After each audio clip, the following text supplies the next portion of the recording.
Bien, bueno, un saludo nuevamente muy especial a todos y a todas las personas que están conectadas en este espacio tan importante para nosotros. Voy a procurar, entendiendo las recomendaciones que Franci minuciosamente nos dio de cara al simulacro y en atención al juicio con que realizamos todas las acciones aquí en la FUX, pues indudablemente participaremos cuando se nos indique. Es decir, que mi charla va a tener dos momentos, una antes del simulacro y otra después del simulacro. Espero no perder el hilo conductor y que pues podamos centrar y plantear bien estos puntos que voy a plantear el día de hoy de cara a la curricularización del arte en la formación integral de profesionales en ciencias de la salud. Quiero compartir esta caricatura de Mafalda, ¿cierto? De Quino, para que ustedes puedan ubicarse desde un escenario, desde un punto de enunciación, desde donde quiero empezar a orientar este conversatorio, ¿no? Tiene que ver con el sentido que le damos a lo que hacemos. A propósito del arte, ¿cierto? Y está la mamá del hermanito de Mafalda, pues haciendo esa reclamación porque él ha dañado una pared, ha creado algo en la pared, ¿cierto? Y él, pues sencillamente se justifica diciendo que él había pensado en ponerle un nombre y es un paisaje pop. Y tiene que ver con eso, ¿no? El sentido que nosotros le otorgamos en ese proceso, en esa relación con el arte, que tiene indudablemente asuntos con la interpretación, con el sentido en cómo nos dejamos nosotros afectar con las manifestaciones y diferentes expresiones artísticas, pero también el sentido que no solamente nosotros como espectadores del arte, digamos, le asignamos a cómo nos dejamos tocar por las obras de arte, sino también el sentido que nosotros ponemos a lo que construimos desde las nociones de estética, desde las nociones de belleza y de manera puntual cómo nosotros asignamos un sentido al uso del arte para la construcción del conocimiento. Nos convoca hoy entonces el asunto de la curricularización. Y cuando hablamos de curricularización, necesariamente tenemos que partir del concepto de currículo. Hace unos días, la semana pasada, estaba en un evento organizado por la Oficina de Convenios, por la jefe Ligia, y hablábamos de la curricularización de la humanización en ese momento. Y hoy estamos hablando de la curricularización del arte. Para poder hablar de curricularización, que es tal vez uno de los elementos que están muy de moda en el escenario académico de la educación superior, de la educación básica y de la educación media, tenemos que partir del concepto de currículo. Es decir, cómo asumimos nosotros esa categoría de currículo. Y hay muchas teorías, hay muchos enfoques, hay muchas miradas en la literatura desde donde uno puede abordar y puede afincar sus apuestas curriculares. Hay teorías críticas del currículo que tienen, digamos, en América Latina un origen, una génesis en Brasil con todos los postulados de Paulo Freire, ahora muy reforzado con todo el tema de las epistemologías del sur, que también indudablemente tienen algunas referencias y también una escuela muy importante, una tradición muy importante con Giroux y Apple en el norte. Pero también hay otras apuestas que tienen que ver con apuestas cognitivas en Colombia, muy representado con todo el tema de la pedagogía conceptual del Instituto Merani, también unas apuestas muy hacia la pedagogía dialogante y otros elementos que hacen que cuando hablamos de currículo puedan aparecer sobre el escenario múltiples formas de poder aproximar y conceptualizar el currículo. Sin embargo, hay un elemento que nos une, que es el componente normativo. En la Ley General de Educación, en la Ley 115, se plantea un concepto de currículo que quiero que miremos el día de hoy para que como comunidad nosotros tengamos unos elementos comunes, valga la redundancia, que nos permitan entender, comprender y aproximarnos con un discurso compartido a esa noción de currículo. El artículo 76, perdón, reza de la siguiente manera. Dice, el concepto de currículo. Currículo es el conjunto de criterios, no uno, varios, planes de estudio, programas, metodologías y procesos que contribuyen a la formación integral, o sea, asuntos varios que permiten formar integralmente a las personas y a la construcción de una identidad cultural nacional, regional y local. Elementos identitarios, es decir, que el currículo también no solamente tiene un propósito disciplinar, sino que el currículo también tiene un propósito cultural. Incluye también entonces los recursos humanos, académicos y físicos para poner en práctica las políticas y llevar a cabo el proyecto educativo institucional. Por eso nuestro punto de partida siempre que hablamos de currículo, de curricularización, tiene como epicentro nuestro proyecto educativo institucional.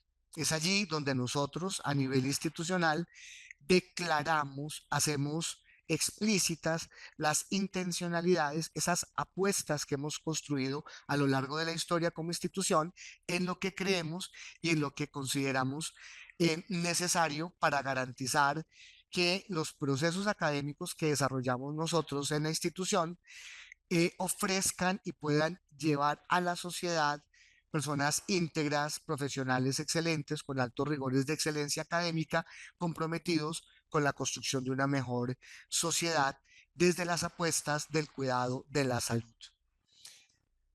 Quisiera entonces también problematizar que cuando hablamos de curricularizar, nos estamos refiriendo a ese proceso mediante el cual integramos actividades, conocimientos y prácticas que tradicionalmente se consideraban extracurriculares, o sea, que estaban por fuera del currículo y que los vamos a incluir de una manera explícita dentro de la propuesta curricular en nuestra institución, ¿cierto? O sea, que aquí de entrada hablamos de la curricularización como un ejercicio formal de la educación, un ejercicio formal de la pedagogía, un ejercicio formal de la didáctica que va a enriquecer esa formación integral y que va a enriquecer esa construcción de cultura, de identidad nacional.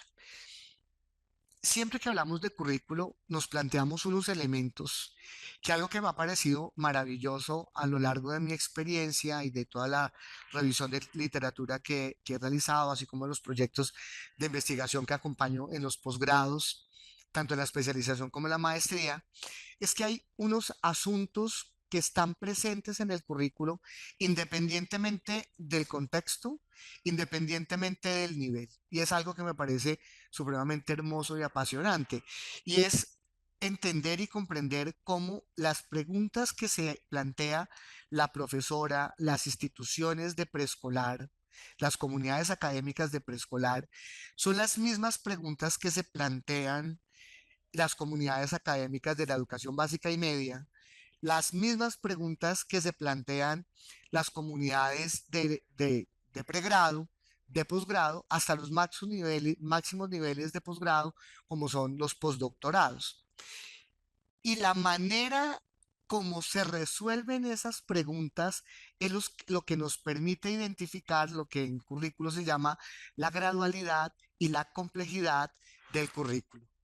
Estas preguntas tienen que ver con para qué enseñar y qué aprender, que tiene que ver con los propósitos de formación. Las profesoras de preescolar se preguntan para qué se enseña y para qué se aprende en el preescolar. Y acá en las especializaciones médico-quirúrgicas nos preguntamos para qué enseñar y qué aprender. Esa, responder esa pregunta del para qué enseñar y para qué aprender en diferentes contextos, porque además lo interesante y lo apasionante del currículo es que el currículo debe adaptarse a los diferentes contextos y a las necesidades. En lo rural habrá unos propósitos de formación, en los países latinoamericanos habrá unos propósitos de formación, en preescolar hay unos propósitos de formación, pero en las especialidades médico-quirúrgicas hay también unos propósitos de formación. Esa adaptabilidad del currículo, de los propósitos de formación, nos dan el rumbo de toda la trayectoria formativa y nos dan el rumbo de la lógica curricular. Otra pregunta es, ¿quién enseña y quién aprende? Y esto nos ubica en comprender y delimitar una comunidad educativa, ¿no? Por eso aquí esta pregunta, cuando estamos en hematología o estamos en los diferentes servicios acompañando estos procesos de reflexión curricular, encontramos unos criterios que deben cumplir las personas que van a estar al frente del proceso de enseñanza y aprendizaje y unos criterios que deben cumplir quienes van a iniciar el proceso formativo. Por eso algunas especialidades requieren de unos prerequisitos muy específicos, otras especialidades no requieren esos requisitos específicos, pero determinamos quiénes pueden participar en ese proceso formal de enseñanza y aprendizaje. Y lo mismo ocurre en cualquier nivel de la enseñanza, del proceso educativo. ¿Qué enseñar y qué aprender? Que nos remite a los contenidos. A veces dentro de la tradición curricular iniciamos por los contenidos, que es una situación que tenemos que superar, ¿cierto? Porque los contenidos, a veces cuando iniciamos desde los contenidos, nos ubicamos en lo disciplinar y nos olvidamos del humano, de la formación de la cultura, de la formación de la ciudadanía, de la formación política, económica, de esa trascendencia que nos arroja la pregunta sobre el qué tipo de hombre queremos formar y para qué tipo de sociedad estamos formando. El cuándo enseñar y cuándo aprender es la trayectoria formativa, o sea, en qué momento de esa trayectoria vamos a enseñar determinados contenidos. El cómo enseñar y aprender, que tiene que ver con las metodologías, en el caso nuestro, la ruta metodológica constructivista, con qué enseñar y qué aprender, que son los recursos, y qué, cómo evaluar, que nos remite al sistema de evaluación. Cada uno de ustedes, desde su lugar de enunciación, desde eso que yo he venido enumerando, que no es cosecha mía, es cosecha del profesor Libardo Pérez, profesor de los posgrados, que en algún momento nos acompañó en la especialización en docencia universitaria. Él hablaba del metro cuadrado y yo me apropié de esa categoría que me parece absolutamente hermosa y válida, y es que todos tenemos un metro cuadrado en donde podemos ejercer autónomamente el poder de la educación. Cada uno de ustedes se ha preguntado esto y lo ha resuelto de manera diferente desde el momento que ustedes como profesores les asignan una asignatura y tienen que pensar sus sílabos para el diseño, para la implementación, para el rediseño. Los secretarios académicos, cuando tienen esa mirada mesocurricular en el programa, los decanos, y nuestro vicerrector, el rector, el Consejo Superior, cuando tiene esa mirada de institución, nos hemos hecho estas preguntas y las hemos resuelto en los diferentes niveles de la gestión del currículo.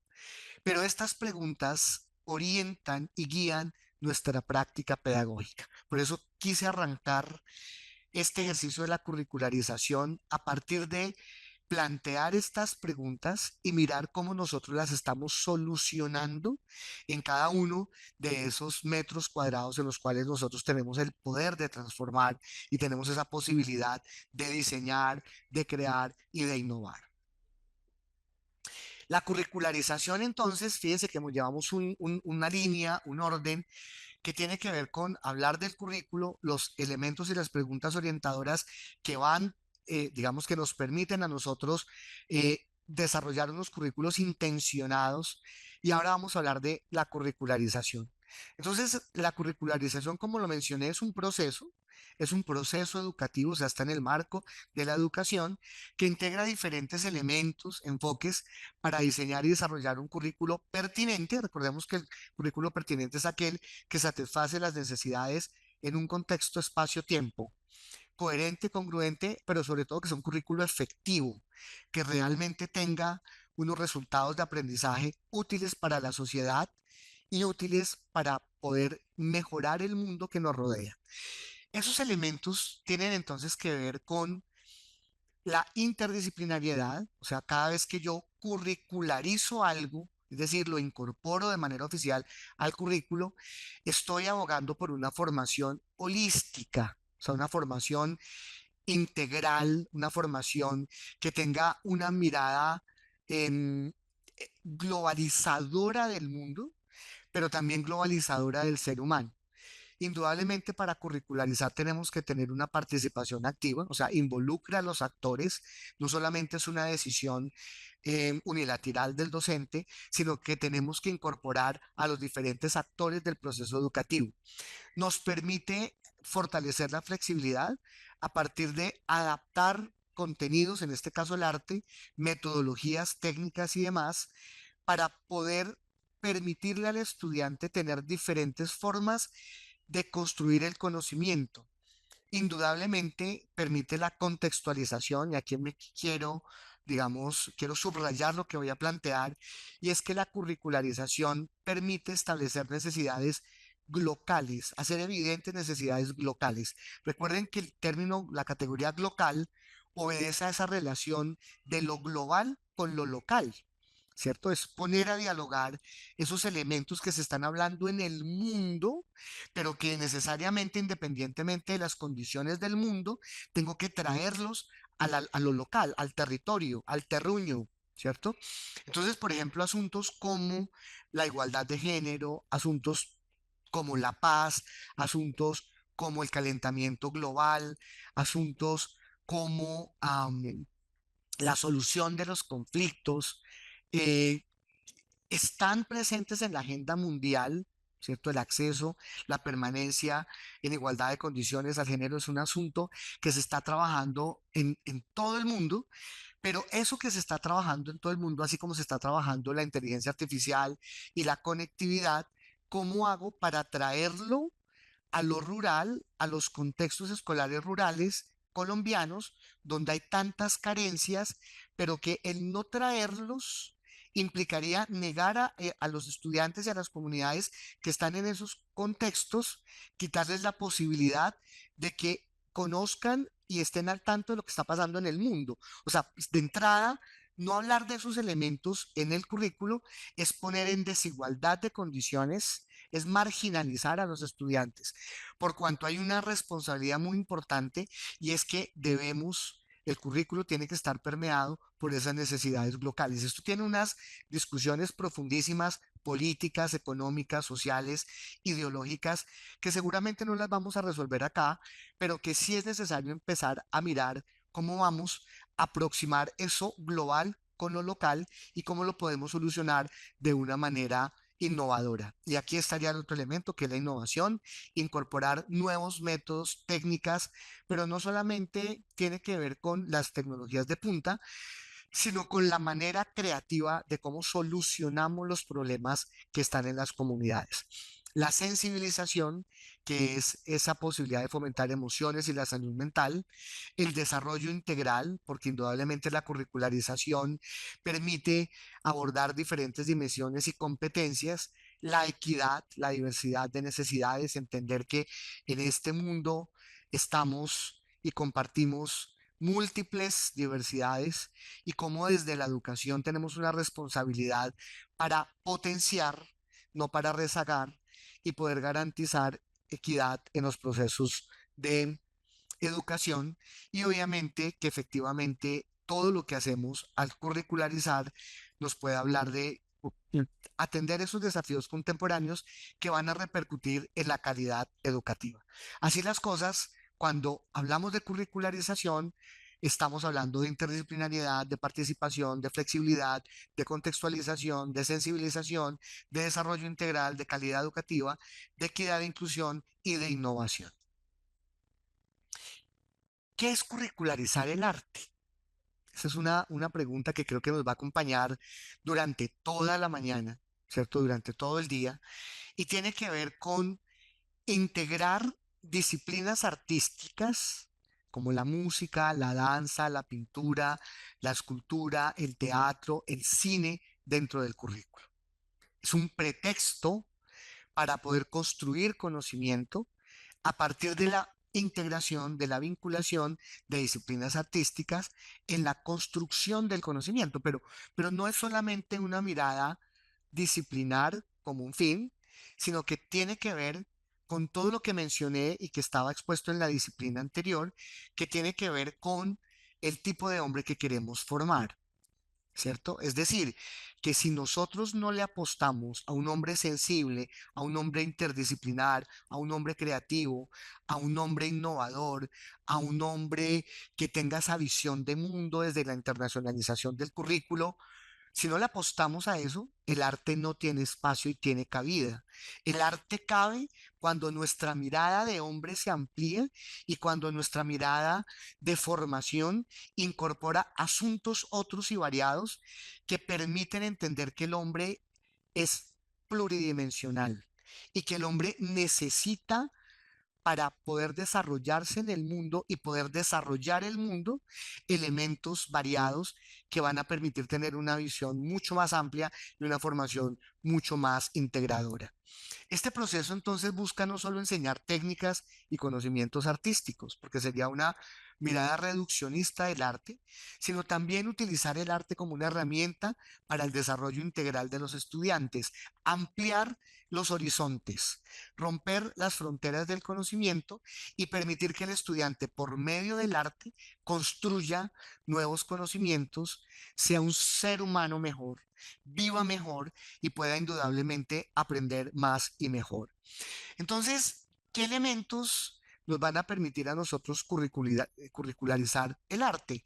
Indudablemente el desarrollo de la creatividad, aquí estamos hablando un poco de las bondades, ¿cierto? Si nosotros hiciéramos una investigación con unos grupos de control y pudiéramos establecer qué ocurre con los estudiantes o con los procesos formativos donde está presente el arte y qué ocurre con los procesos formativos donde hay ausencia del arte, vamos a encontrar que en los grupos donde se incorpora el arte, se utiliza el arte, se curriculariza el arte, hay un mayor desarrollo de la creatividad, hay un mayor desarrollo de la innovación, hay una mayor expresión emocional, hay un mayor desarrollo de pensamiento crítico, hay un mejor bienestar y bien vivir.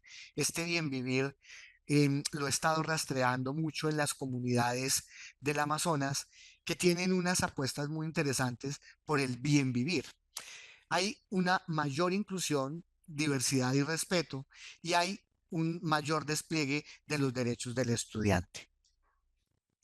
Curriculizar el arte en ciencias de la salud, entonces, tiene que ver con entender que es una estrategia poderosa. O sea, cuando hablo de una estrategia poderosa, es que indudablemente tiene un poder gigante para mejorar la formación de los profesionales de ciencias de la salud. Es decir, potencia. ¿Sí? El poder del arte es potenciar la formación de los profesionales de ciencias de la salud. Indudablemente tiene que ver con la integración en el currículo, es decir, ¿qué vamos a integrar al currículo? Cursos o módulos específicos de arte dentro del plan de estudios de ciencias de la salud, como historia del arte, como historia de las disciplinas, cómo el arte ha permeado la construcción del conocimiento de manera puntual en medicina, en enfermería, en instrumentación quirúrgica, en radiología, ¿cierto?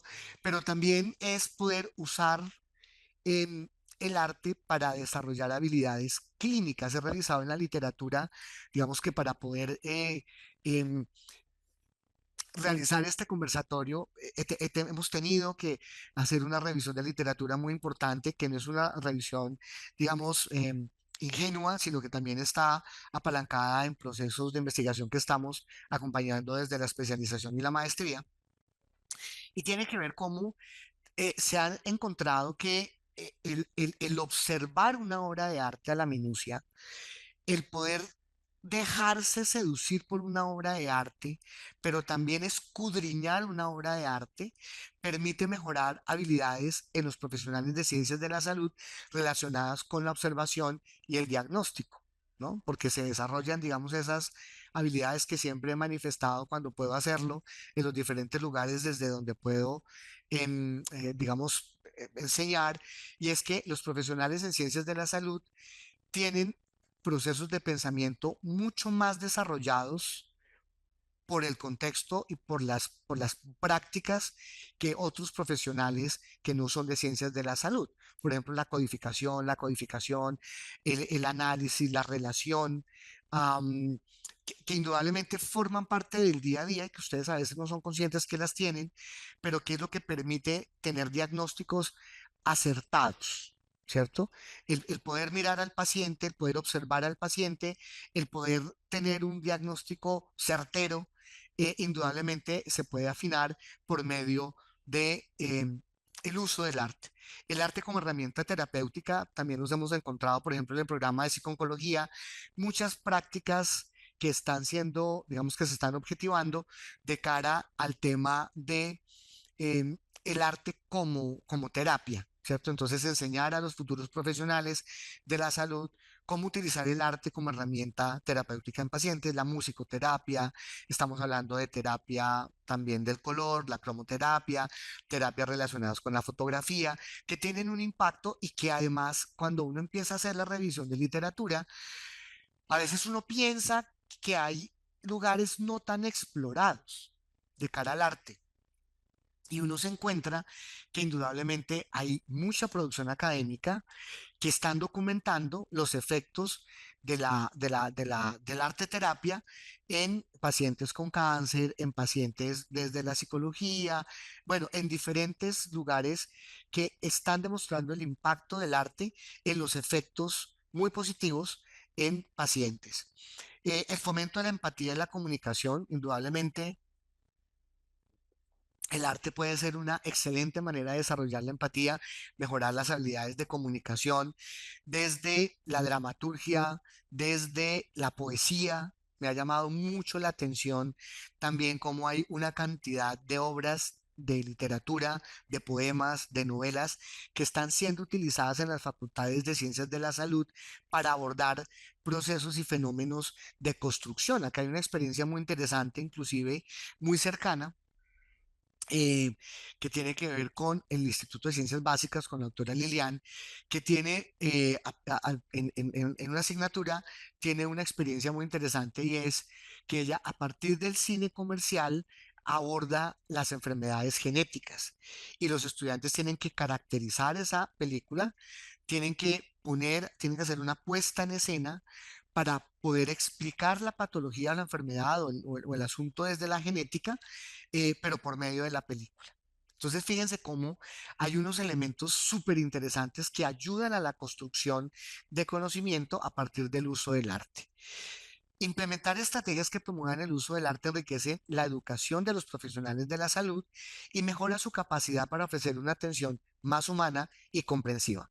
Proyectos interdisciplinarios, fomentar el arte y la ciencia, asuntos como las exposiciones de arte sobre temas relacionados de salud, salud pública, patologías, procesos de intervención y demás. Visitas y actividades extracurriculares, organizar visitas a museos, galerías de arte, eventos culturales, así como actividades extracurriculares que involucren el arte para enriquecer la formación de los estudiantes. Indudablemente les proporciona una perspectiva más amplia del arte, programas de proyección social. Aquí hay cosas súper interesantes que se están haciendo y que se pueden hacer, y obviamente proyectos de investigación. Contenidos para curricularizar el arte. Fíjense que si ustedes se dan cuenta, estoy siguiendo un orden relacionados con las preguntas que orientan la práctica pedagógica, ¿no? Esas preguntas de para qué enseñar, cómo enseñar, con qué enseñar. La anterior pregunta me estaba indagando por las estrategias metodológicas. Aquí vamos a hablar un poco sobre los contenidos, o sea, la pregunta al qué enseñar. Y quise traer acá una imagen de una película que se estrenó en el 2019, El Joker, em, dirigida por Todd Phillips, donde esta película retrata la vida de Arthur, un comediante frustrado con problemas psicológicos. Vamos a hablar algo relacionado con los contenidos. Entonces, ¿qué contenidos podemos nosotros tener como pretexto para curricularizar el arte? Entonces, la ética y la bioética, los dilemas morales en salud, la comunicación en salud, historia del arte y la medicina y de las disciplinas en ciencias de la salud, cultura y diversidad, técnicas artísticas, abordaje de la salud pública mediante el cine, la fotografía, la novela y la poesía, prácticas clínicas humanizadas, arte terapéutico y narrativas de pacientes. Cuando uno mira esta película del Joker, eh, digamos que tiene la posibilidad por medio del séptimo arte, em, de poder entender, digamos, la situación de salud mental que tiene el protagonista y poder hacer una caracterización que podría convertirse en un estudio de caso y el análisis de ese estudio de caso. Por cuanto podría también desarrollar otras habilidades como la apreciación del cine, asuntos relacionados ya digamos, con mayor rigurosidad en la banda sonora, la fotografía, los escenarios, la caracterización, en fin, múltiples cosas que podrían ayudar a constituir el caso de la patología que se expone en esa película. Estrategias para curriculizar el arte. Entonces tenemos indudablemente el aprendizaje basado en problemas, casos clínicos, análisis de series relacionadas con el sector salud. En estos días terminé de ver una serie que está en Netflix que se llama Respira. Muy interesante, el abordaje de los procesos de la humanización y del modelo como se enseña y como se aprende en las ciencias de la salud. Es una serie española súper recomendada. Uno podría coger cada capítulo y de cada capítulo elaborar una guía de trabajo sobre el tema del manejo del paciente, el abordaje, la comunicación, los problemas que tienen los residentes, la manera como se enseña, las metodologías, los contenidos, en fin. Una serie maravillosa que indudablemente podría ser utilizada y podría convertirse en un elemento muy interesante para el abordaje de muchos asuntos que tienen que ver con el modelo de enseñanza y aprendizaje de las ciencias de la salud, talleres prácticos, arteterapia, musicoterapia, análisis de obras de arte, obras en general, obviamente una evaluación continua y proyectos de investigación y extensión. Esta es imagen que ustedes ven acá, la lección de anatomía del doctor Willem van der Meer por el pintor neerlandés Michael Jans en 1617. Creo que es una de las piezas clásicas cuando uno hace revisión de cómo empezó a documentarse por medio del arte toda la evolución de la anatomía, de las ciencias, en fin, creo que es tal vez una de las piezas que uno podría aprovechar para vincular el arte, la pintura en este caso, al proceso de enseñanza y aprendizaje. Recursos didácticos para desarrollar el arte. Entonces, implementar estos recursos puede enriquecer significativamente la formación de los profesionales de la salud, ayudándoles a desarrollar una perspectiva más holística y humana en su práctica. ¿Qué recursos? Entonces, tecnologías educativas, solo tiene que ver con diagramación. Es interesantísimo ver, por ejemplo, cómo a partir de determinadas plataformas bueno, y tecnologías, los estudiantes pueden alimentar los casos clínicos y a partir de los casos clínicos pueden desarrollar historietas, pueden desarrollar películas, pueden desarrollar diagramaciones, que indudablemente pues, van a permitir también el desarrollo de la creatividad. Recursos audiovisuales variados, narrativas de pacientes, materiales de lectura, tecnologías interactivas, proyectos de servicio comunitario, puestas en escena, talleres y seminarios, espacios creativos, el cine, la fotografía, exposiciones y museos, la evaluación formativa y algo que está supremamente, digamos, en furor, que tiene que ver con la inteligencia artificial como apoyo a todo el tema de la curricularización del arte. Las estrategias para evaluar el uso del arte en la formación integral. Entonces, indudablemente implementar estas estrategias de evaluación puede proporcionar una visión integral del impacto del arte en la formación de profesionales de la salud, ayudando a identificar áreas de mejora y a destacar los beneficios de esa integración. Es muy importante que el docente dentro de su planificación y dentro de esa intencionalidad curricular que asiste a la curricularización tenga muy claro cuáles son esos beneficios, cuáles son las mejoras, y que lo transmita y lo comunique con los estudiantes.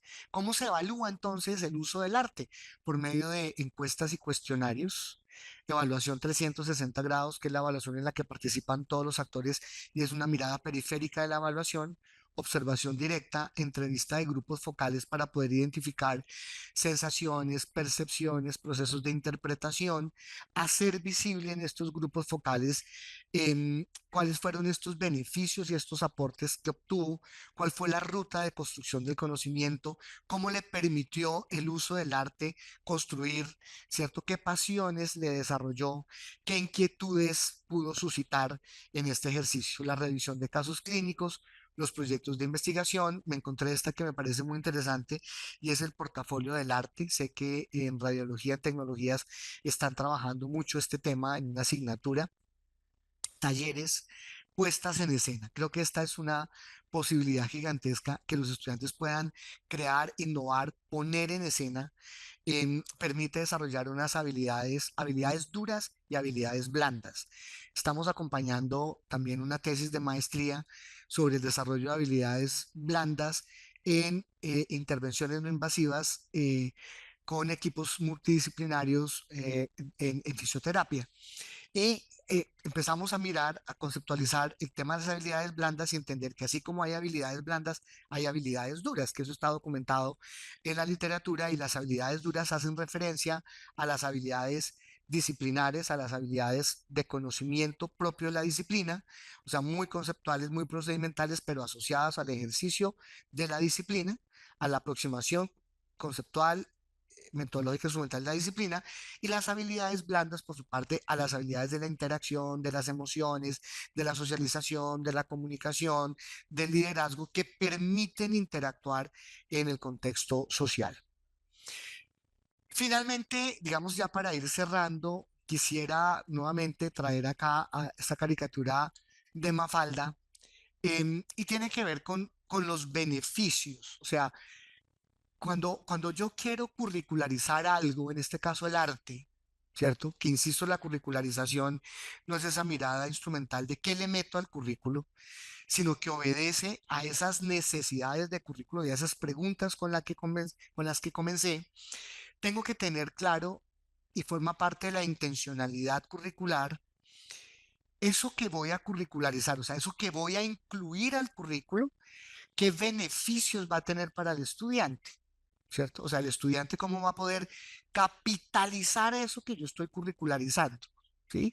Porque en esta generación los estudiantes no, digamos que no le apuestan, no invierten. Cuando hablo de inversiones, tiempo, esfuerzos, recursos, el estudiante hoy en día no invierte si no es consciente de los beneficios que eso le va a traer a su vida.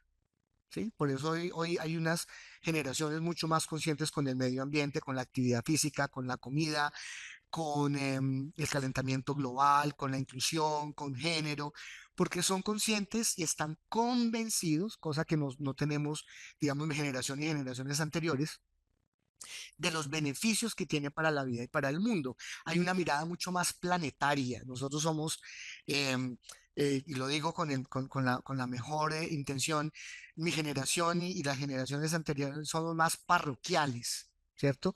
Estas generaciones nuevas son más planetarias y si no ven que lo que hacen tiene una repercusión para sí y para el mundo, no lo hacen, no lo compran, ¿cierto? No le invierten. Entonces, en la revisión encontré que curricularizar el arte, o sea, usar el arte, tiene unos beneficios para los estudiantes y para las comunidades. ¿Cuáles son? El desarrollo de la creatividad. Se vuelven mucho más creativos. Mejora la observación y el diagnóstico. Empatía y comunicación. Se vuelven mucho más empáticos, mucho más sensibles. Ven la vida, digamos, empiezan a apreciar elementos de la realidad con una mayor amorosidad que es tan importante en las ciencias de la salud, en la educación. Reducen el estrés y por lo tanto tienen un mayor bienestar, ¿cierto? Poderse deleitar uno con una obra de arte, una exposición, una buena novela, un buen libro, una buena obra de teatro. En la maestría ya lo estamos haciendo y me llevé a mis estudiantes de diseños metodológicos para la investigación a una salida de campo a la Catedral Primada para observar y poder objetivar la realidad, plantear los límites del objeto de estudio y me los llevé al Museo del Banco de la República para empezar a mejorar el tema de la observación que les va a permitir tener unos asuntos muy claros en el desarrollo de competencias para la investigación, como es la delimitación de la realidad, la construcción de la realidad, objetivar los elementos que están presentes en la realidad, establecer límites y demás. También llevamos a los estudiantes del seminario de diseño, evaluación de programas sociales a una obra de arte, a una obra de teatro, perdón, para identificar en la puesta en escena de una obra de teatro los elementos que hicimos una revisión documental de la realidad latinoamericana. En fin, ¿cierto? Creo que se abre un mar de posibilidades. Y obviamente, pues esto va a tener un mejor... va a tener un impacto en el bienestar y en el bien vivir. Reflexión y autoconocimiento se van a volver mucho más reflexivos, van a tener la posibilidad de abrir, quitar las barreras del conocimiento y entender que hay otras formas de construir conocimiento y que esas otras formas de construir conocimiento les va a permitir convertirse en mejores seres humanos. La cohesión grupal, el poder compartir esas experiencias en puestas en escena, va a permitir que los estudiantes sean mucho más empáticos unos con otros, que se puedan articular, ¿cierto? Lo que son obras de teatro, de composiciones grupales, que además forman parte de nuestra ruta metodológica, va a permitir generar vínculos, estrechar vínculos, armar parches para ir a museos, para ir a conciertos, para ir a recitales, para ir, en fin, va a generar otras dinámicas que va a fortalecer lo relacional, el pensamiento crítico, la humanización, la sensibilidad y algo muy importante, y es que el uso del arte, el practicar un arte, genera disciplina. ¿Cierto? Nuestro vicerrector académico que toca tiple nos lo mencionó en una reunión previa que tuvimos para este evento y él mencionaba cómo el tener un arte, practicar un arte, eh, tiene unos impactos gigantescos en la formación integral. Uno de ellos es la disciplina, ¿cierto? O sea, usted no canta, no mejora su voz, sino desarrolla unos elementos de disciplina, de hábitos, de rutinas que le garantizan a usted desarrollar la técnica y demás, ¿cierto? Pero además eso tiene otros asuntos que tienen que ver con esa humanización y esa sensibilización. Y cierro ya, digamos, con esto que me pareció bellísima, esta caricatura donde la mamá preocupada por los daños aparentemente desde la mirada de la mamá que hizo sobre la pared y el chico dice, ¿no es increíble todo lo que puede tener adentro un lápiz? Es eso, ¿no? No es increíble saber todo lo que puede tener adentro un estudiante, todo lo que podemos sacar de adentro de los estudiantes por medio del arte. Estas son algunas de las referencias que utilicé para este ejercicio, eh, que digamos me permitieron encontrar estos elementos que he querido compartir con ustedes. Muchísimas gracias. Listo, profe Mario, muchas gracias. Tenemos una pregunta en el chat que dice, ¿qué opina de la inclusión de los diarios de campo y diarios personales entre las estrategias pedagógicas y evaluativas para el uso del arte como recurso pedagógico y didáctico? En el programa de gerontología de la Universidad del Quindío, hemos implementado estas estrategias en espacios académicos como tanatología y seminario de investigación a partir de análisis documentales, teniendo resultados interesantes en la reflexión personal, académica y disciplinar. Sí, digamos que es una posibilidad maravillosa porque es que el arte, digamos que dentro de todo lo que he podido, digamos, en las pesquisas y también, digamos, desde la experiencia, yo utilizo mucho eh, los cineforos, o sea, la apreciación de cine comercial para el abordaje de la pedagogía, la educación y la didáctica. Y tengo un listado de películas bellísimas que trabajo con los estudiantes de la maestría y la especialización. Y tiene que ver, que creo que es, yo creo que va a ser motivo de otro encuentro y de otra charla, de otro conversatorio, que tiene que ver con la didáctica, ¿cierto? La didáctica entendida como la reflexión intencionada sobre los recursos para el aprendizaje, o sea, no la instrumentalización de los recursos, ¿cierto?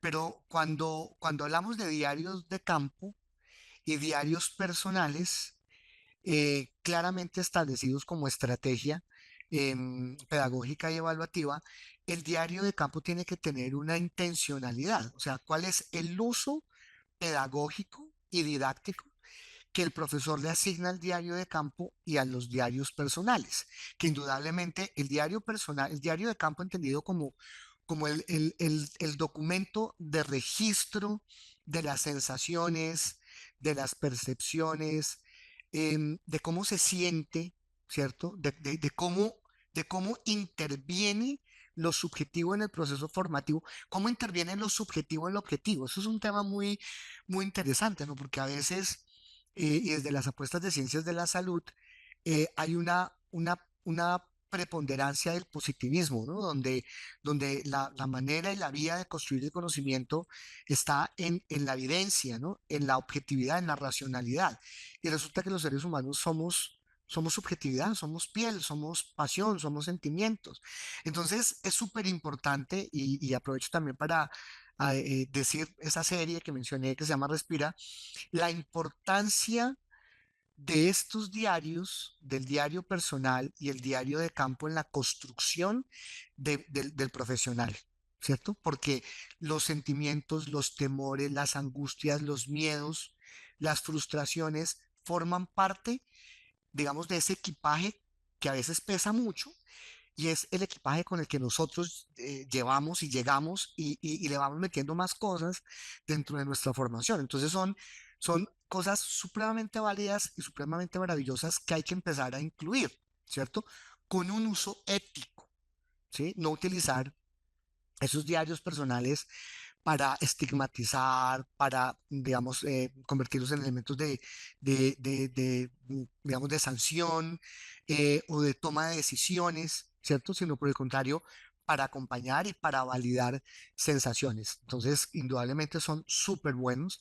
Hay programas que son indudablemente muy, digamos que son asuntos que tienen que ir de la mano, ¿cierto? Tienen que ir de la mano.